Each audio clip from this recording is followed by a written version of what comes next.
give him all the credit under the sun, you know. Were you expecting he'd be able to pull it out of the bag this time against that class competition? Because really, he didn't look like he had a run at any stage. No, you know, but he's a great little racehorse, you know, so good horses can do anything. And now you're just on tenterhooks. Oh, very much so, I tell you.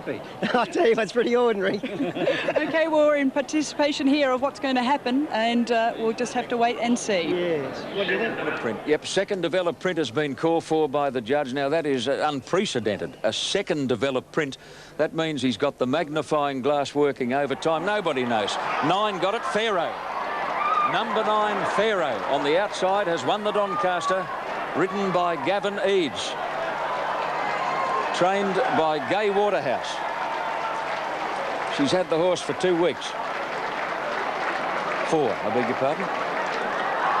Number 6, Kingston Bay in the centre, second. And Telesto third, but the margins are going to be minute. Tommy Smith watching on television. Anne-Marie Sparkman with Gay Waterhouse. Gay Waterhouse, what an amazing thrill for you, Gay. Can you just tell us? Well, it was the most exciting moment. I ran third last year with Gifted Poet. This year we did one better. Congratulations. Yeah, she's had the horse 4 weeks. Well, Shane, he tried his little heart out to Lesto. A lot of people thought he'd won. How do you feel, Gay? Hey, Mum, that's for Dad, all right? I hope you're watching him, Melvin. That's for Dad. He's very excited here, John. Gavin Eads, a former Victorian who's been in Sydney for a couple of years now. Oh, isn't he excited? Have a look at Gavin Eads. He's doing handsprings in the saddle. Easily his biggest success since transferring to Sydney. Stand by. Margins are nose by a nose. Pharaoh coming back is a brown gelding by Sackford from Chateau Leica, raced by TJ and L.I. Smith. And Ms. S. Innes is trained by Gay Waterhouse and ridden by former Victorian Gavin Eads, notching his biggest success since transferring to Sydney. Now the margins, ladies and gentlemen, have a look at them there on the infield semaphore. A nose by a nose. One of the closest Doncaster finishes in history. A nose by a nose. And 138.2. The official totes are 1550 and 350, 760 and 340. Quinella is 169.50. The trifecta, $3,626.60, and the double, $411.30. Pharaoh today having his 37th start. He's been a model of consistency, an absolute model of consistency. 37 starts for 8 wins, 9 seconds, and 5 thirds. He'd won $377,000 before today. How much do you think just jumped into the bank account? $680,000. As we take this break on Wide World of Sports.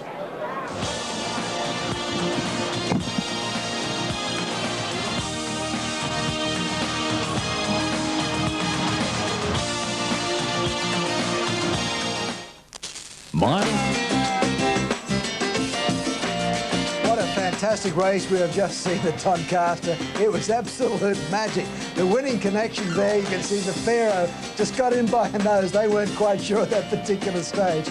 But boy, oh boy, that reaction from the jockey was one of the best I've ever seen, and I hope that we see more of it. I think it really does add to the magic. Okay, let's take a look at the dividends on the Doncaster. I'm still excited like everybody else about it. Number 9, Pharaoh, $15.50 and $3.50. Kingston Bay, $7.60 and $15. Telesto third, paid $3.40. Right now, here is a jubilant Gay Waterhouse talking with Anne-Marie Sparkman. Trainer of the winner, Pharaoh, Gay Waterhouse, is this the biggest moment of your life in racing? Yes, absolutely. The most exciting day of my life. And it's just Dad's created the dream for me and given it to me. Now tell me, your dad, he'll be watching this. He'll be so proud. He will be very, very proud. Now we've got another race to run, and that's in the steward's room. Hopefully we'll win that by a nostril. Tell me about Pharaoh. What sort of horse is he? Did you expect this? Did you expect this? Yeah, did we expect it? Yes, we expected him to fight the finish out. Yes, we did. Very honest performance. Congratulations. You. Thanks a million. We thought you were going to do headstands out there. I thought I nearly did. The hat will never be the same. Well done. Neither will the clerk of the course. He had a kiss planted on him out there on the track. Okay, we'll be back here at Royal Randwick right after the break.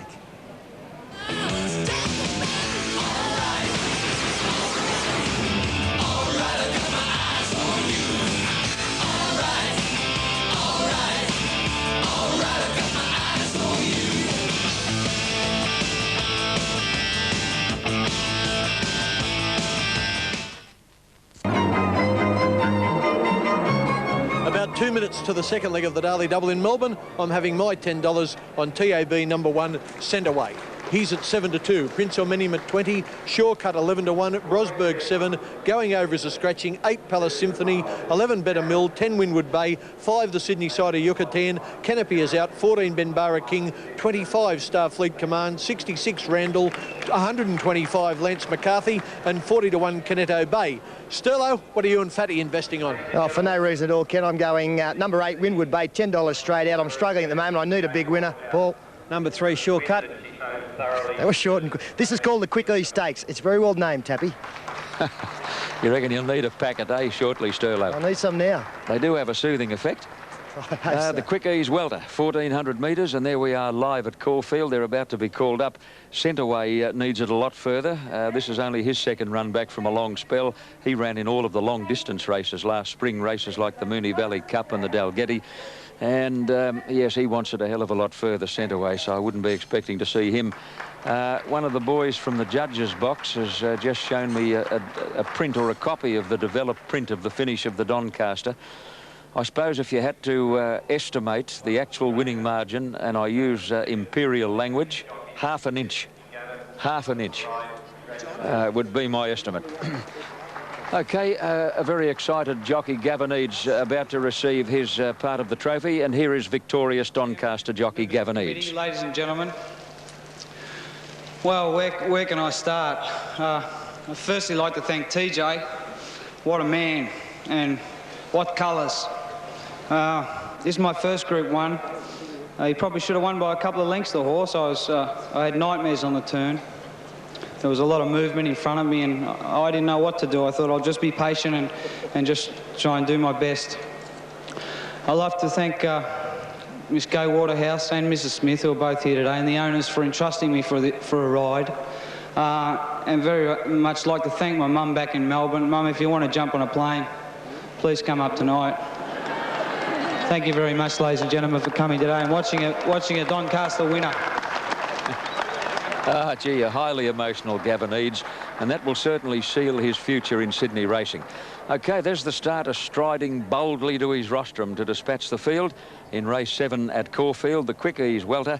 And what was the horse that Sterlo was talking about? Shortcut number 3. Let's see how he goes. Here's Brian Markovic. There's the light, they're set, they're racing. Prince Omenium bounced out. Lance McCarthy missed it 3/4 or so. Windward Bay beaten for early speed. Going forward early in the race is Starfleet Command with Benbara King and Brosberg. Just in behind them came Shortcut, followed by Better Mill and Yucatan. Then Windward Bay, Lance McCarthy, Palace Symphony, Sent Away, and Canetto Bay is last. Towards 1,000 metres they race in the leader Starfleet Command by 3/4 to Benbara King. Better Mill on the outside, travelled up into third placing, followed on the inside by Prince Omenium. Brosberg 5th. A length and a half away back in the field is Shortcut, followed by Lance McCarthy racing 3 wide. On the rail is Windward Bay, followed by Yucatan, Sent Away. A length and a half away Canetto Bay, second last on the outside of Palace Symphony. Towards the 650 they race Starfleet Command in front. Benbara King a half away second, the outside. Better Mill gets to third, followed by Prince Omenium, Brosberg and Lance McCarthy. A length away Shortcut, followed by Windward Bay, Yucatan, Sent Away third last around the turn towards the 400 metres. Canetto Bay second last, and Palace Symphony back of the tail. Around the turn they race towards the 300 metres. Starfleet Command over length in front. Brosberg now pulls towards the centre. He's winding up and coming quickly. Under pressure Benbara King. Shortcut is out now running home, followed by Prince Omenium. At the 150 Brosberg tackles Starfleet Command. Shortcut is joining in quickly on the outside. Shortcut grabbed the lead from Brosberg and Starfleet Command, and Shortcut wins by a length. Maybe Brosberg second, tight third. Palace Symphony's come from last with Sent Away. Starfleet Command close up, followed by Benbara King, Yucatan, then Canetto Bay. In behind them came Prince Omenium, followed by Better Mill, and Lance McCarthy's run last.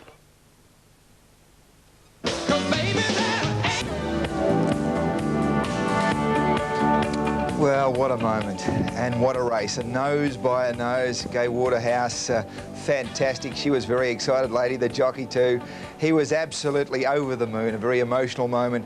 And what a race fitting of here at Royal Randwick. Absolutely magnificent. OK, our tipsters, well, they've had an up and down sort of a day. Let's have a look at how they've been going of recent. Kenny, down the gurgler. Fatty, incorrigible. In the money at last. Sterlo, down the gurgler. Well, it's been an indifferent day. Well, down there in the betting ring, doing battle have been two characters who represent the aspirations of all the little punters right around Australia. Well, Sterlo and Fatty, how did you go? Max, I'm getting sick and tired of that flushing toilet. This is the closest I've been to the winner's stall in here. I've come to stand in with Kenny Callender. I thought, you've had a fair day, Kenny. I thought if I rub shoulders with you, I might get out in the last. All I know is, Sterlo, that I'm supposed to be doing the prices at this time. As soon as he tips a winner, here he is. He's taking me job. You want the mic? And it was only 10 to 1. Oh, geez. I am a genius. You've taken over. He went on about that catch for about 4 Saturdays afterwards. You're going to go on about this winner for that long? Well, I wish I had a backer, that's all. What about the next, Kenny? What's happening? OK, I better give these prices. Get out of the way. Get out of the way. Number 1 fitting is at 20 to 1. Rose Reward at 14 to 1. Lady in Need at 9 to 1. Pseudo Floweria. Now I'm backing that, Fatty. 5 to 1. So say that again. Don't you get on it. Say it again. 8 to 1 Swift Falcon. 14 to 1 Acclama. Oh, this will be a good one. 7 to 2 Sparkling Special. All right. 20 to 1 Give Me a Buzz. 11 to 1 Booked. 20 My Pride and Joy. 15 Oaks Day. 25 Danette. 40 to 1 Reign of Honour. 25 Castle Song. 25 Plan Not. 100 to 1 Hallelujah. And the 3 reserves didn't get a run. Now, what are you putting this cash on? Just going to wipe my chin, mate. Jeez. I'm going to get on Sparkling Special. Say that again. You don't want me to say it. Surely you don't. Sparkling Special. Larry Cassidy, I think it's about time he rode one, Kenny. Can you, Paul? Ken, I'm travelling that bad. I'm going for a Quinella. I'm having $10 Swift Falcon and Sparkling Special in the Quinella. Sounds good. I've got my 10 on Pseudo Flowerian. Here's Kenny Sutcliffe. I hate it when Fatty's humble. It's hard to take. And I'll be back to chance their arm a little later on Monday. The bookmakers must be licking their lips in anticipation, as they have been all day. Time now to take a look at what else has been happening in this wide world of sport. The dividends for you. 3, 4 and 1. The number Shore Cut, 8.70 and 2.20.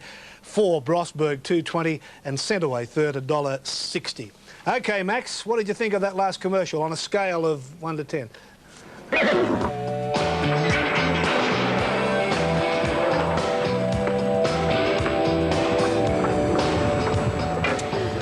Well, the enormous excitement of the Doncaster Handicap has subsided and the runners move to the barrier for race 7, the Adrian Knox Stakes.